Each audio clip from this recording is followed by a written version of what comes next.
Allez, bonjour à tous. Aujourd'hui, on se retrouve sur Bitcoin. On arrive dans des zones ultra bearish. Ok, sur Bitcoin. Pareil pour le SP500, on vient de faire un ATH. Mais franchement, la clôture qu'il est en train de me faire en daily, c'est effrayant. On va essayer de voir tout ceci ensemble. Demain, en plus, il y a le FOMC. Enfin bref, beaucoup de choses à discuter. J'espère que vous êtes prêts parce que on est parti.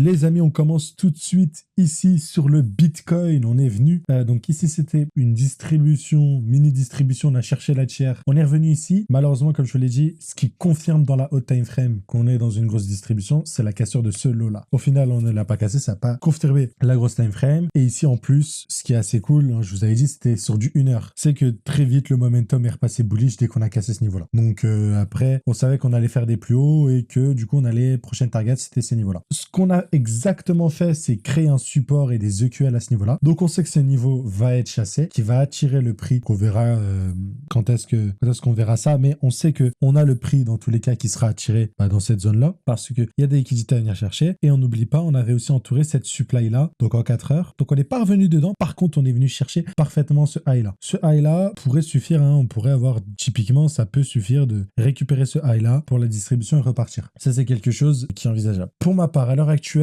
comme je vous l'ai dit, on est toujours dans les zones, ok, de cette distribution, de la grosse distribution, si vous voyez ici, ok, de la grosse que vous avez là. Là, on revient dans les zones de recharge. Typiquement, on a déjà atteint celle-là, la prochaine, c'est celle-là. Donc, on peut jongler et attendre un retour ici, si on veut tenter de prendre une position. On peut aussi jongler sur la petite time frame et avec d'autres petits mécanismes pour essayer de vendre ici, mais je vais pas les aborder parce que c'est un peu technique. Vous pouvez vous amuser avec du RSI, vous pouvez vous amuser avec les funding rates, l'open interest, tous les trucs comme ça, vous pouvez assez simplement vous en sortir, mais je préfère pas aborder parce que tout le monde fait ça et c'est un peu lourd. On va juste rester sur nos charts. Nos charts nous disent qu'ici, on vient de récupérer un high majeur et qu'à partir de là, on peut se reversal. Ok. Pour l'instant, c'est toujours bullish. Là, on va combler l'imbalance qu'on a créé. À partir de là, ensuite, on peut remonter plus bas. Tout ce qu'on sait à l'heure actuelle, c'est que on va venir récupérer ces lots-là qu'on a créés et que la distribution ici qui est là est toujours valide et qu'à partir de là, on peut toujours avoir une réaction dans ces niveaux-là. Tout simplement. Donc, personnellement, qu'est-ce que je fais? Bon, j'ai réussi à prendre une position ici, donc vendre un peu de Bitcoin, voilà. Mais la prochaine vente, techniquement, ce serait potentiellement aller récupérer le high de cette supply et aller récupérer ce niveau de Fibonacci. Sinon, il n'y a pas grand chose d'autre à faire. Ça, c'est sur notre ami Bitcoin. En revanche, ce qui s'est passé sur les marchés traditionnels, c'est vraiment pas foufou. Je vous l'avais dit, je veux une réaction de résistance ici, parce que ce qui dit, entre guillemets, résistance, c'est-à-dire qu'on va laisser de la liquidité ici pour aller la rechercher plus tard. Sauf que là, on a fait tout l'inverse. On a littéralement récupéré les highs ici. Tous les highs ont été récupérés. Maintenant, j'ai envie de vous dire, avec l'annonce du FOMC, peu importe, hop, on peut imprimer nos grosses bougies rouges volatiles, hein, comme ce qu'on a pu voir ici, ou des trucs comme ça. Là, on a vraiment déjà une bougie de reversal en daily. Il suffit que la prochaine bougie de demain soit rouge, et la probabilité que la troisième soit rouge, elle est élevée. Je pense que vous connaissez, je crois que c'est je sais plus c'est quoi le nom de ce pattern. Bref, en tout cas, là, ce qu'on voit, sans même parler de pattern, c'est qu'on a liquidé tous les derniers highs, et on a liquidé notre trendline. Donc là, parfaitement, et vous le voyez, on n'a aucune clôture, c'est-à-dire qu'on n'a pas les acheteurs n'ont pas réussi à tenir le prix au-dessus de ces niveaux-là. On n'a pas réussi à tenir le prix au-dessus de la TH. On est venu liquider et c'est tout. Après, c'était sûr, au vu du gros mouvement, beaucoup de stop-loss se cachaient là. Et à partir de là, dès qu'on a récupéré tout le monde, boum, on peut s'inverser, aller récupérer tous ceux qui traînent. Ok. Donc, cette clôture-là, elle me fait vraiment pas plaisir. Sur la SP500, elle est dégueulasse. Clairement, elle est dégueulasse. Mais du coup, elle nous indique que potentiellement, on va réintégrer le range et qu'on va chercher le milieu du range, voire le bas du range par la suite. Pour l'instant, quand je vois cette clôture-là, c'est prise de liquidité pour s'inverser. Sur le Nasdaq, c'est un peu différent. Certes, on a liquidé la trendline, on a la même bougie et on a liquidé pas mal de highs intéressants en daily, ok, mais pas celui-là globalement, mais on a quand même liquidé la trendline sur dessus. Vraiment, le SP500, la clôture qu'on voit ici, j'aime vraiment pas. Une bougie comme ça, une simple mèche qui liquide, qui monte de la vélocité vendeuse, comme quoi, à ce niveau-là, on va pas pouvoir tenir au-dessus parce qu'il y a de la supply, ça vend. Donc, il va falloir retrouver de la demand et la demand, alors, la demand, elle peut être assez simple. La demand pour la demony, ça peut être ça. Donc, un peu cette résistance, enfin, ce support qu'on a eu, ça peut être la trendline. Ok. Donc, ça peut, là où on peut retrouver de la demand. Je pense qu'elle peut tenir encore une fois, ok, pour revenir travailler. Mais globalement, la prochaine grosse demand, selon moi, sur le SP500, elle rentrera en jeu quand on reviendra ici, quoi. Ok. C'est là où on a eu des gros niveaux protégés. C'est là où on a eu la demand, dernier bloc baissier à l'origine de la hausse. Enfin bref, vous avez compris tout le truc. Voilà, donc c'est ça qui m'inquiète globalement sur la SP500. Quand j'ai vu ça, je me dis que du coup, ça risque de suivre sur les crypto-monnaies.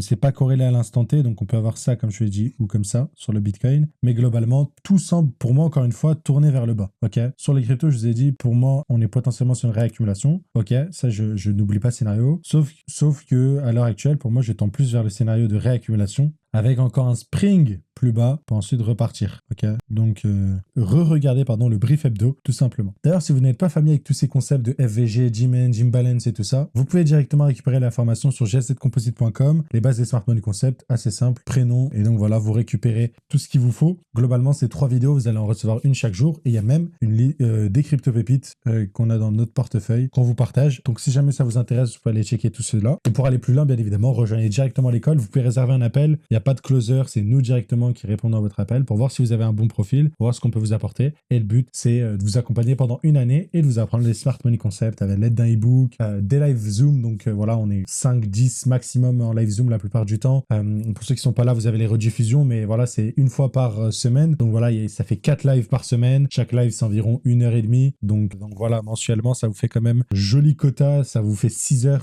directement en direct avec nous. Donc, et ça pendant du coup une année, pendant 12 mois. Donc voilà, c'est assez intéressant. 82 heures de contenu auquel vous allez pouvoir assister. Tout simplement. Ceci étant dit, maintenant on a fini la parenthèse SP500 et Nasdaq. Ok, donc très cool. Très très cool, on l'a vu, on arrive dans des zones, attention, on a encore la supply là et le niveau de Fibonacci. Mais du coup, qu'est-ce que ça donne côté altcoin? Sur Ether, c'est à peu près pareil, ça a l'air de suivre globalement. Sur Ether, ce qu'on peut avoir, ce qui peut être intéressant, c'est aller récupérer la trendline ici. Ok, ça pourrait être cool et ce serait dans le scénario BTC qui pump, chercher la supply. Là, sur Ether, on récupérait vraiment cette zone-là. Malheureusement, sur Ether, on sait que cette zone-là, elle est presque inévitable, on va sûrement revenir en dessous des 2000$ au vu du support qu'on a créé. Voilà, donc sur du spot, même si on est dans des excellentes zones, on risque de voir la zone verte que je vous indique ici. Ça peut aller de manière assez profonde jusqu'à 1800, 1700, 1600. Voilà. Mais globalement, si on veut continuer la tendance, il faut que ce point bas-là soit respecté sur l'Ether. Je pense qu'on arrive quand même sur un niveau de FUD qui est quand même énorme. On arrive quand même sur une consolidation maintenant sur l'Ether qui dure depuis 188 jours. Donc c'est quand même énorme, c'est limite digne d'un bear market. Je pense que malgré que BTC a plus de potentiel à la baisse, tôt ou tard, on va voir ce renversement. Et j'aime bien regarder le ratio ETH-BTC qui arrive quand même vraiment de manière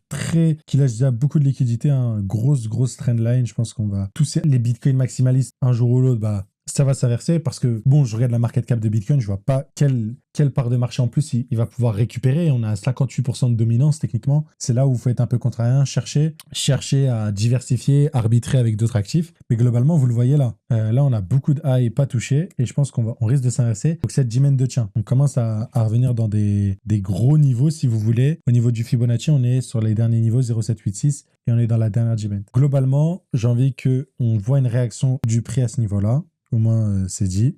Et je pense que voilà, ça fait quand même un long moment qu'on ne fait que dump. Et en fait, cette inversion-là, si on a cette inversion-là, en gros, c'est ce qu'il nous faut pour une alt season. D'ailleurs, il faut que l'Ether commence à surperformer. C'est vraiment dans les phases où on a ça, où on avait l'alt season, ok. Et c'est ce qu'on veut voir sur notre ami ETH-BTC. Donc ici, on est sur des niveaux très très bas. Donc techniquement, ceux qui ont gardé du Bitcoin jusqu'à là ont gagné. Mais peut-être que se dire qu'à partir de ces niveaux-là, c'est intéressant d'arbitrer, d'aller en Ether. Voilà. C'est pour ça que dans mon wallet, c'est surpondéré en Ether et plus en Bitcoin. Ça sert limite plus à rien, quoi. Mais voilà. En tout cas, on veut voir du coup ce ratio s'inverser. Et là, ça serait positif parce que si Bitcoin a un gros dump, je pense que ETH pourrait être en mesure d'être un peu plus solide. Parce que regardez, si je vous montre un peu les pourcentages, jusqu'ici on a quand même un moins 34%. Généralement, dès que BTC bouge de 10, Ether bouge de 20. Ok, pour l'instant, c'est ce qu'ils ont. Si on voit un Bitcoin qui chute à partir de là, imaginons, qui descend juste, ne serait-ce que jusqu'à là, on devrait avoir moins 40.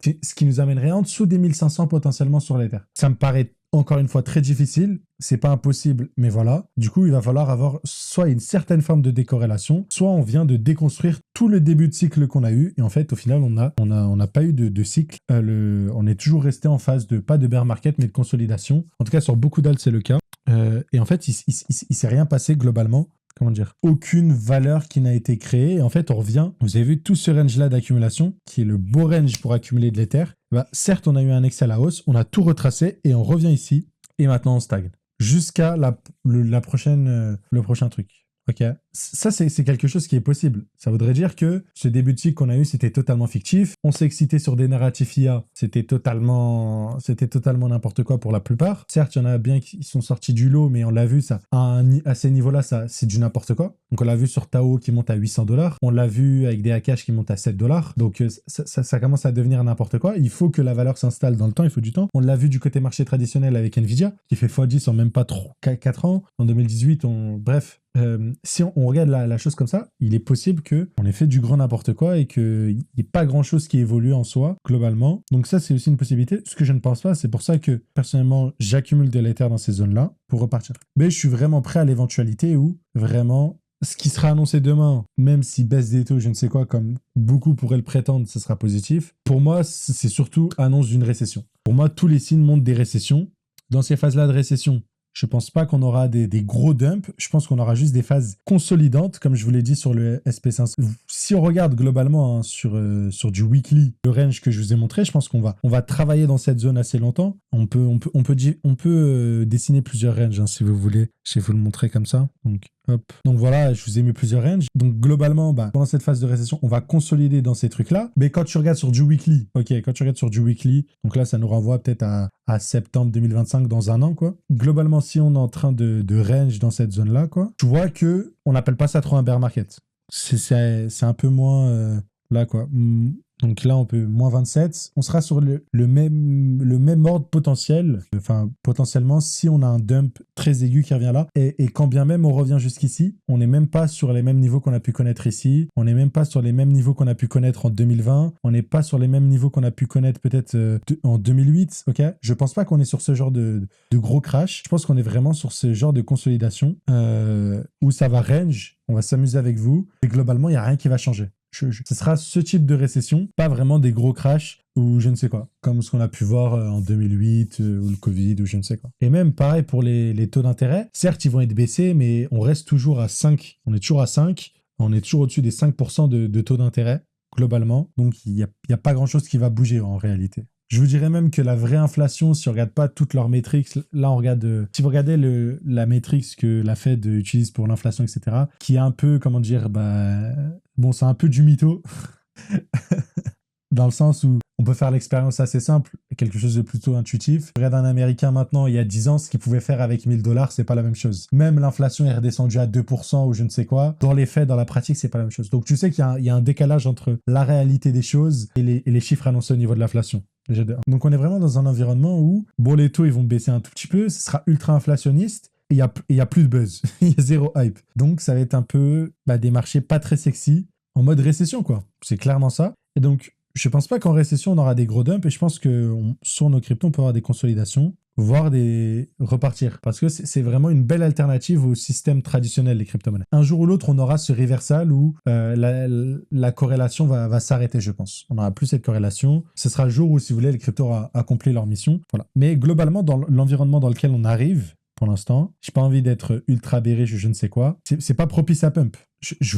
On est sur des plus hauts, sur le SP500, sur le Nasdaq, on est sur des plus hauts. Donc, on peut pousser encore. Ok, mais vous le savez très bien, quand on manipule le marché, c'est comme le Bitcoin, on peut avoir des excès spéculatifs. Le retour à la moyenne, à la valeur, à ce que vous voulez, c'est expéditif, vraiment expéditif. Vraiment, le retour à la moyenne, c'est expéditif. Donc voilà, tout ça pour vous dire, faites attention. Sur les terres, je pense qu'on est vraiment sur des belles zones. Si je me trompe, je vous dirais, je me suis trompé. Mais globalement, je ne vois pas, si je fais les recherches fondamentales, je ne vois pas pourquoi je devrais acheter plus de BTC que de Bitcoin. Et pourquoi le BTC, en tout cas Ether, devrait suivre Bitcoin et encore casser ces zones-là, quoi. Il est possible que tout ce qu'on a vu pendant l'année 2023-2024, 2023, un an et demi à peu près, c'était de la merde totale, et qu'on va juste revenir dans le range de consolidation jusqu'à que on soit plus mature et qu'on le break. Ça, c'est aussi une éventualité. Mais il va falloir être patient. Et au vu comme je vous l'ai dit, de ce qu'on voit sur les marchés traditionnels, de ce que je dis, on risque d'avoir une récession dans les 12 prochains mois au max. Allez, on peut dire 24 mois jusqu'à ce qu'ils veulent repousser.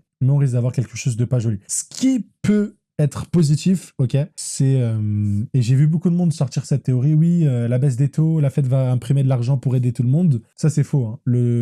J'ai pas envie de dire de bêtises, mais en tout cas, la Fed est plein aux as. Vraiment, les caisses de la Fed sont remplies. Donc, je pense que l'argent qu'ils ont encore, hein, de tout ce qu'ils ont imprimé pendant le Covid, suffit de voir le Money to, le M2 Supply, donc je le montre juste ici, qui a quand même décroît depuis 2022. Vous voyez le truc. C'est depuis le Covid, depuis 2020 à 2024, plus 40%. Ok, on est vraiment sur un truc qui devient parabolique en termes d'impression. Donc il y a encore pas mal d'argent à la Fed, qui sera pas mal pour soutenir l'économie dans les phases où c'est la récession. Ça n'achète pas tout ce qui est sur le SP500, tout ce qui est Nvidia, Google et tout ça, et ça revient à l'essentiel. Parce que vous regardez les small caps sur le SP500, ça ne performe pas. En fait, concrètement, ça ressemble un peu à ce qui se passe sur Bitcoin. Hein. On a des shitcoins qui s'envoient en l'air, on a des Nvidia qui s'envoient en l'air, et tu verras d'autres, je sais pas, en termes d'actions un peu connues, on a peut-être PayPal qui fondamentalement fait toujours des bons chiffres, etc. Ça n'a pas trop changé PayPal, qui est sur des niveaux de bear market, alors que la Nvidia, il s'envoie tout là-haut. Quoi. Okay,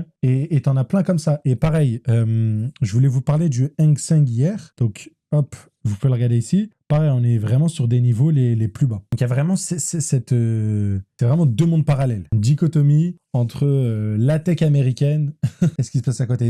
Et sur les cryptos, c'est pareil. T'en as 2-3 qui vont faire des trucs de fou. Caspa, Taos, Solana, Bitcoin. Et puis, t'en as d'autres qui restent solides. Hein. Genre, imaginons, c'est des bonnes actions, c'est des bonnes cryptos qui n'ont pas cette performance. Donc, je pense que soit dans la phase qu'on va avoir, c'est les trucs qui vont surperformer, soit c'est dans les phases de correction sur le Bitcoin, ça sera les actifs qui vont prendre le moins cher potentiellement. En tout cas, tout ce que je vois ici, tout ce que j'explique ici n'est que spéculation, mais globalement, c'était vraiment pour vous prévenir, pour vous dire que prudence, le Powell, il va pas imprimer de l'argent, il va pas baisser les taux pour qu'on devienne riche. Et sur les indices boursiers, on le voit, on est sur des plus hauts, et on commence à avoir des structures qui sont complètement dégueulasses. Donc faites attention, je pense que c'est dans ces phases-là où il faut être le plus précautionneux, ok, et pas suivre la masse et faire n'importe quoi. Et surtout, vous éduquer. Donc regardez plein de vidéos, regardez un peu ce qui se passe sur les marchés traditionnels.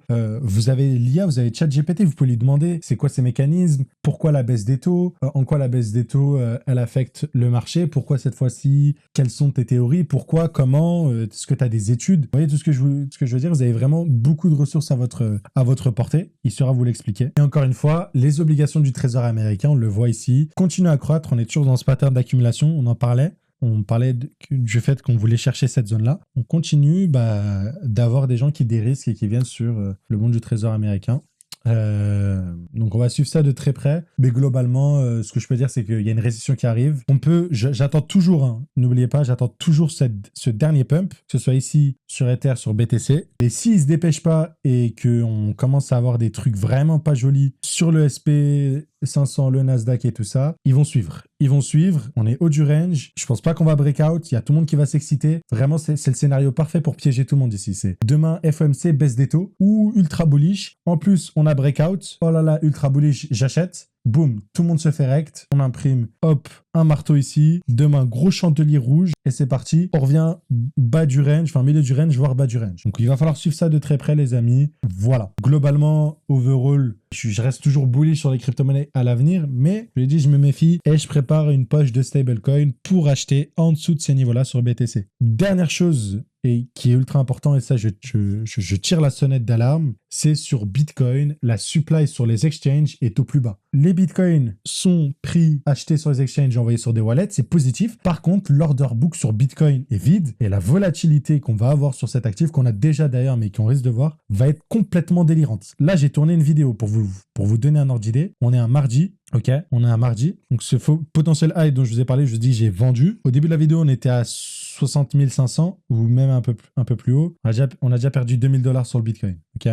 Donc voilà, c'est vraiment gros pump, gros dump. On est vraiment sur des mouvements très volatiles. Et ce sera encore plus amplifié dès qu'on va avoir un peu plus de volume, un peu plus de mouvement, parce que la supply est vide. Donc gros, faut faire attention, les stop loss qui sont placés, tous ces trucs-là, ça va très très vite. Perso, restez sur du spot, il n'y a rien de mieux. Achetez les convictions tout simplement. Mais n'oubliez pas que les conditions aux États-Unis, comme on le voit sur les indices, ne sont pas excellentes. Et que les cryptos qui performent très vite, avant qu'elles se mangent une potentielle correction, un repli sur le marché traditionnel aux États-Unis. Bon voilà, je me suis beaucoup répété, mais je pense que vous avez compris le message. Et donc voilà, prudence, méfiance. Ne faites pas comme tout le monde. Je pense que les actifs qui se font démonter à outrance comme Ether, etc., qui pourtant fondamentalement sont solides, ça me paraît vraiment excessif. Après, peut-être que je me trompe. Je le redirai jamais assez, j'ai pas la science infuse. Vous ni personne. C'est le sentiment que j'en ai. Et donc voilà, on arrive bientôt dans les zones d'accumulation sur Ether. Et puis j'ai envie de vous dire, plus ça durera longtemps, ok, plus on installera longtemps ici, plus ce sera intéressant. Tous les mois, on pourra épargner, etc., etc., etc. Enfin bref, vous connaissez la chanson. Sur ce, je vous souhaite tous une agréable matinée, bonne journée, à très très vite. Et ce soir, ça risque d'être le feu. Franchement, ça faisait longtemps qu'on n'a pas eu un pivot de la Fed. Ça va être assez rigolo. C'est toujours un peu d'adrénaline, toujours un peu d'excitation. Voilà, j'ai envie de dire, c'est quelques fois dans une vie des pivots de la Fed aux États-Unis. Donc voilà, profitez de ce moment. On va regarder Jérôme Powell, on va voir ce qu'il va raconter. Et voilà, voilà. À très très vite, ciao, ciao.